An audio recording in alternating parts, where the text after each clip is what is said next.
Greetings programs, welcome back to the Game Grid. We all love a great success story, but it's made even better when it's a solo indie dev making bank from creating a fantastic game and selling it on Steam. In this short video, I will shine a spotlight on recently released successful games on Steam made by indie devs and show you some numbers that prove how well they've done so far. At the very least, this is a list of great new games for you to try out and indie devs to follow and support. But perhaps also, I hope the video inspires you to get coding, build your game development skills, and perhaps you might be that next success story. Game number 1, Vampire Survivors. Coming in at number 1, Vampire Survivors is a massive favourite of mine and one of the indie mega hits of 2022. Originally developed in HTML5 and WebGL, Vampire Survivors was developed by Poncle, otherwise known as indie developer Luca Galante. Luca has crafted a 2D action bullet hell game that has taken the world by storm, costs little more than a cup of coffee, and yet has managed to garner 128,000 reviews on Steam, 98% of which are positive.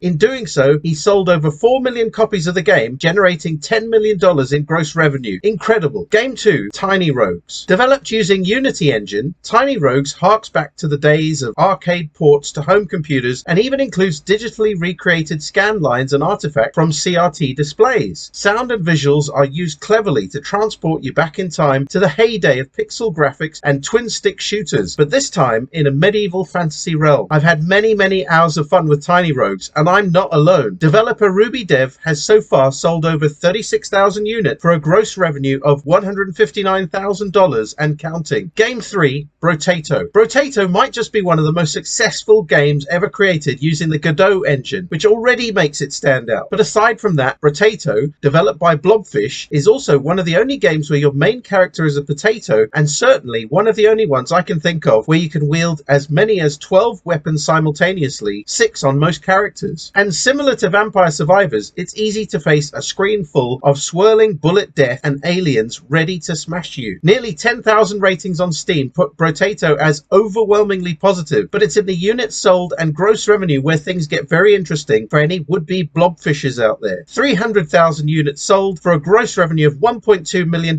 and the numbers don't seem to be slowing down either. Potato cash! Game 4, Tiny Tactics. Tiny Tactics, created by Tiny Forge Gaming, is tower defense meets MOBA and auto chess shopping. It's developed in Unity engine. The beauty of this game is not just the satisfaction of defeating wave after wave of crazy hordes, but in the many millions of permutations you can build your defenders with and upgrade them in the shop between waves. Tiny Tactics sports an 86% satisfaction rating on Steam, having been released as recently as August 5th, 2022. So far, Tiny Forge Gaming has sold nearly 13,000 units for gross revenue of $100,000, which, considering that Tiny Tactics is their only release so far, should make them very proud indeed. Game 5, Cosmo Tier. Our final game on the list is different in that it was created using a custom game engine, more of a rarity for indie devs these days. Described as a mix of FTL and Factorio, Cosmo Tier, Starship Architect and Commander, to use its full title, invites you to design and build the ultimate superstar destroyer and see if you can avoid imminent death by an errant A-wing fighter flying into your bridge. Command your little dudes to go out and put out fires, man the cannons and save the day, or just stand around and let their ship burn while saying it's fine. An incredible title that is already ranked as overwhelmingly positive on Steam by over 3,000 user ratings. Cosmoteer is developed by indie developer and publisher Alternate Realities, their only release so far, and to date has sold over 99,000 units for a gross revenue figure of $1.5 million. Cosmoteer is in early access on Steam, but has an extensive demo so you can get playing now for no money down. So there we have it, 5 fantastic recently released indie games making a splash on Steam. How many do you own already? Let me know in the comments below, and while you're at it, let me know what other indie dev games you'd like to see me cover on this channel. Thanks for watching.